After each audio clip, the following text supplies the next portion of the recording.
ஏன் ஆண்டவரே இந்த பிரச்சனை இப்ப நடக்கும், ஏன் ஆண்டவரே முதல்ல சொல்லல?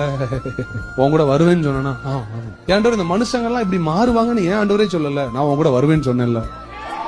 என்னைய விட்டுட்டு கை விட்டுட்டு அனாதையா போயிட்டாங்களா ஆண்டவரே? நான் அனாதையா, நான் உன் கூட வருவேன்னு சொன்னேன். ஆண்டவர் என்ன தெரியுமா சொல்லுவாரு? இதுக்கு அடுத்து என்ன வரப்போகுதுன்னு சொல்ல மாட்டாரு, நான் உன் கூட வருவேன் பாரு. God will never tell you what is coming next, but he'll tell you who is coming. He'll say, I am coming with you. சோர்ந்து போக வேண்டாம், மனம் தளரவும் வேண்டாம்.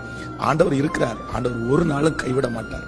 கொஞ்ச நாள் நாம் உபத்திரவப்பட்டாலும் நம்முடைய துக்கத்தை சந்தோஷமாய் அவர் மாற்றுவார். என்னை பற்றி இப்படி பேசுறாங்க பாஸ்டர், என்னை பற்றி இப்படி பேசுறாங்க. ஒவ்வொருத்தரும் ஒவ்வொரு விதமாய் பேசலாம்.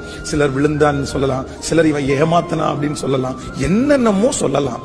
ஆனால் ஆண்டவர் வாக்கு கொடுக்கிறார், சீக்கிரமாய் உங்களை சுற்றி இருக்கிறவர்கள் என்ன சொல்ல போறாங்கன்னா, கர்த்தர் இவர்களுக்கு பெரிய காரியங்களை செய்தார்.